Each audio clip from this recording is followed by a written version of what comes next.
Voilà, chers amis, je suis Fédéral 001, je suis activiste communicant, membre de Génération et Peuple Solidaire. Je suis donc membre de l'opposition ivoirienne. Alors, je voudrais ici vous réaliser une communication brève suite à une tribune qui a été animée par le ministre Kone Katina Justin aujourd'hui même, ce jeudi,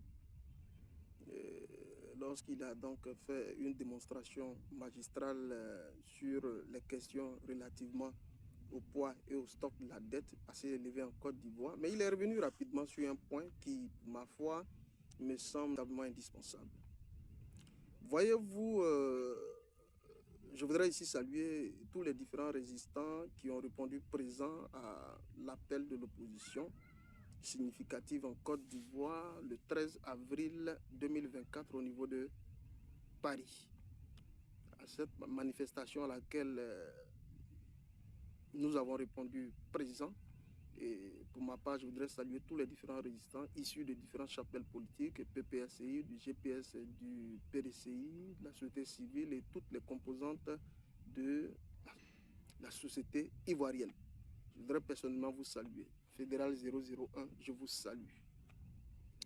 Je l'ai dit en prélude donc à toute la stratégie de communication élaborée par nos soins.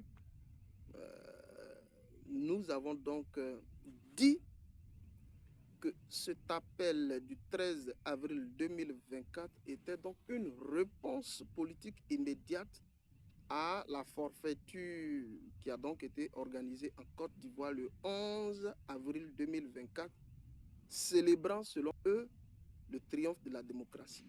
Et c'est pourquoi nous avons appelé à la mobilisation. Soulé de Paris l'a fait, j'étais également avec Okosisi et tous les différents résistants, nous avons appelé à la mobilisation. Alors, il y a eu effectivement une forte mobilisation au regard donc de la production des rapports qui nous ont été communiqués. La mobilisation était de taille. Je voudrais saluer tout le monde.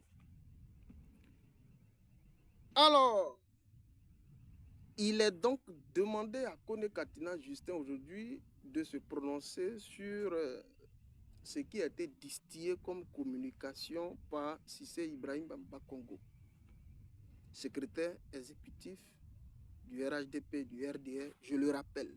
Donc c'est l'une des voix beaucoup plus officielles, beaucoup plus introduite au niveau donc de leur parti. Je me permets de faire rapidement cette communication parce que j'aurais préféré que ce soit le parti de mon cousin Dekpo qui le fasse, mais écoutez, ils sont pratiquement effacés sur le terrain politique. Ils ont donc décidé de se constituer en profondeur de l'opposition. Donc, à la vérité, c'est des opposants opposés à l'opposition. Alors, c'est des sujets sur lesquels ils ne verront aucun intérêt d'y revenir. Alors, chers amis, voilà ce qui a été dit. On lui demande qu'est-ce que tu penses effectivement de la déclaration de Cissé Bakongo. Voilà ce que le ministre Kone Katina Justin va dire. Il dit comment un professeur d'université peut s'exprimer comme ça et dire que c'est M. Ouattara qui a fait libérer le président Laurent Gbagbo. À ce niveau, je voudrais rapidement marquer un point d'honneur et de dire que il est important rapidement de venir battre cela en brèche parce que le RDA a donc décidé de donner dans la délation, de donner dans les propos, je vais dire diffamatoires, des propos mensongers qui ne relèvent pas la vérité d'un cadre factuel. Mais quand il le dit que Alassane Dramane Ouattara a contribué à la libération du président Laurent Gbagbo, compte tenu donc de son sens élevé de générosité, c'est archi faux. Et il faut que les Ivoiriens le sachent. Écrivez ça. Nous qui sommes des témoins contemporains, qui avons vécu tous les actes de la guerre, nous ne pouvons accepter cela. Alors, quand Gbagbo Laurent est déporté au niveau de la Cour pénale internationale, il y a eu 82 témoins à charge qui ont été produits par le régime d'Abidjan. 82 témoins ont été produits par le régime d'Abidjan pour enfoncer le président Laurent Gbagbo. Associé à cela, un collège d'avocats commis d'office, dont Maître Ben Meïté faisait donc partie du collège d'avocats qui était donc chargé d'aller pour incriminer le président Laurent Gbagbo. Ça a été fait. C'est juste des rappels de faits. N'oubliez pas que Fatou Bensouda, à l'époque, était procureur de la CPI, a dû produire un document de notification de charges de près de 535 pages.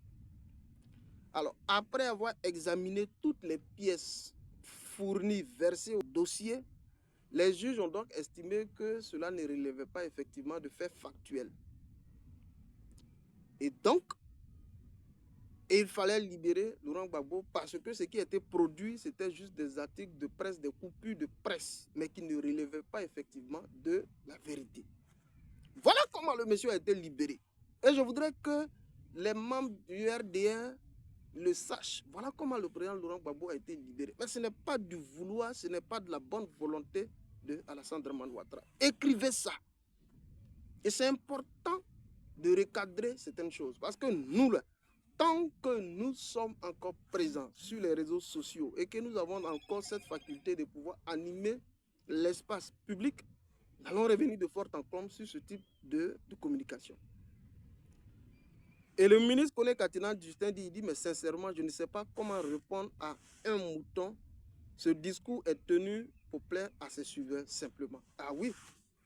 Il dit encore,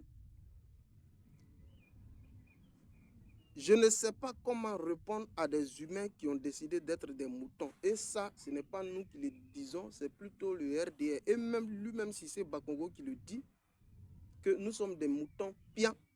Des gens qui ont décidé de s'appeler des moutons, qui font donc du suivisme militant moutonnier, qui sont donc dépourvus de sens élevé de critique politique. Voilà ce qui caractérise à la vérité le RDR. Alors, il était donc important de revenir sur cette communication. Nous sommes aujourd'hui en train de faire une projection relativement aux élections de 2025.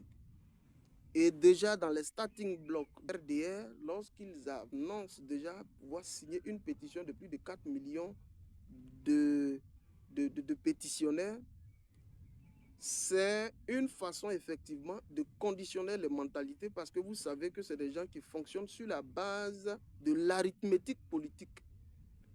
Ce n'est pas sur la base de la légitimité politique, mais ils fonctionnent sur la base de l'arithmétique politique. Ça veut dire quoi? Nous avons tel nombre de députés, nous avons tel nombre de maires et tel nombre de... Nous sommes un parti qui bénéficie effectivement d'une implantation nationale. Voilà comment ils font le calcul. Mais à la vérité, la légitimité n'y est pas. Et donc, il ne faut pas laisser. C'est pourquoi j'invite tous les différents communicants à se pencher sur la question. J'ai même publié ce discours sur ma page fédérale 001 KIF. Il faut revenir de fort en comble là-dessus. Chers amis, soyons fermes et soyons donc résistants. Les jours qui suivent seront des moments les plus épiques, les plus décisifs. Et j'apprends même à l'instant qu'un procès, je crois, est en train d'être ouvert pour demander effectivement des comptes armées françaises relativement à la crise post-électorale. Je suis véritablement en train de voir de quoi il s'agit véritablement avant de me prononcer là-dessus. Mais déjà, il fallait que je vienne pour vous relayer rapidement ces incongruités qui sont donc une fabrication des officines du RDR. Saluez tous ceux qui sont donc dans la résistance. Merci effectivement à vous. On est ensemble et portez-vous bien. Fédéral 001. Merci bien. On est ensemble.